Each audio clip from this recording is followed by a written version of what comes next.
अस्सलाम वालेकुम। आज के लेक्चर में आप सबको खुशामदीद। आज जो बेसिकली टॉपिक हम डिस्कवर करने जा रहे हैं वो है इन्फ्लेशन। सबसे पहले हम इन्फ्लेशन की डेफिनेशन को डिस्कस कर लेंगे कि इन्फ्लेशन होता क्या है। फिर हम उसमें देख लेंगे कि उसकी टाइप्स क्या हैं, काजेज़ क्या हैं, उसके इफ़ेक्ट्स क्या होते हैं, और फिर हम चेक कर लेंगे कि इन्फ्लेशन को कंट्रोल कैसे किया जा सकता है with the help of fiscal policy and monetary policy.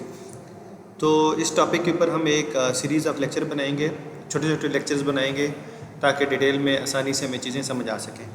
तो सबसे पहले हम इन्फ्लेशन की डेफिनेशन को, इन्फ्लेशन के कंसेप्ट को आज के लेक्चर में डिस्कस करेंगे। तो बेसिकली जो इन्फ्लेशन है बाय टाइप या बाय डेफिनेशन हम इसे कहते हैं कि इन्फ्लेशन क्या है। इन्फ्लेशन का मतलब ये है कि जब आपके कंट्री के अंदर जो प्राइसेस हैं, जब आपके कंट्री के अंदर प्राइसेस जनरली एक लेवल से इंक्रीज़ करना स्टार्ट हो जाती हैं, तो इससे हम ये कहते हैं कि आपके कंट्री के अंदर इन्फ्लेशन आ गया है। और इससे होता क्या है कि इससे purchasing power of the money या purchasing power of the currency वो कम हो जाती है। अब purchasing power of the money या purchasing power of the currency कैसे कम होगी, ये हमें कैसे पता चलता है। देखिए, जब आप मार्केट जाते हैं और आप पहले फॉर एग्ज़ाम्पल 100 रुपीज़ से 1 लीटर पेट्रोल बाई कर पा रहे थे, अब सेम वही अमाउंट बाई करने के लिए आपको 150 पे करना पड़ रहे हैं।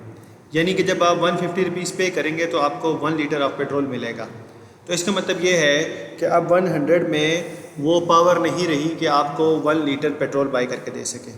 तो यहाँ से हमें पता चलता है कि सेम अमाउंट बाई करने के लिए हमें पहले से ज़्यादा पैसे पे करना पड़ रहे हैं।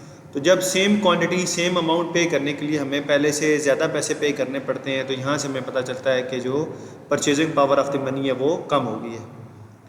अब इसमें हम ये चेक करते हैं कि इन्फ्लेशन को मेजर कैसे किया जाता है। तो इन्फ्लेशन को मेजर करने के जो दो मेन फेमस मेथड हैं वो एक है CPI कंज्यूमर प्राइस इंडेक्स और एक है GDP डिफ्लेटर, और प्रोड्यूसर प्राइस इंडेक्स को भी यूज़ किया जाता है। अच्छा, लाजमी नहीं है कि यही इंडेक्स बनाए जाएँ। आप स्टूडेंट प्राइस इंडेक्स बना सकते हैं, उसमें सिर्फ स्टूडेंट से रिलेटेड जो चीज़ें हैं वो आप इंक्लूड करके तो उसका एक इंडेक्स बना के आप चेक कर सकते हैं क्या आया जो स्टूडेंट से रिलेटेड चीज़ें हैं वो उनकी प्राइस इंक्रीज़ हुई है या नहीं।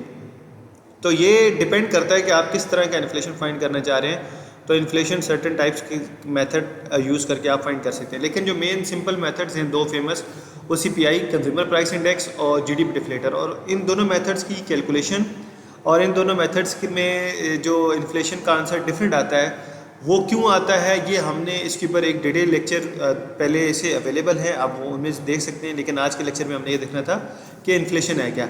अब जो नेक्स्ट लेक्चर आएगा, नेक्स्ट लेक्चर में हम देख लेंगे कि इन्फ्लेशन की काजेज़ क्या होती हैं, किन वजह से इन्फ्लेशन राइज हो रहा होता है। तो नेक्स्ट लेक्चर के अंदर हम जो काजेज़ ऑफ इन्फ्लेशन है उनके ऊपर बात करेंगे।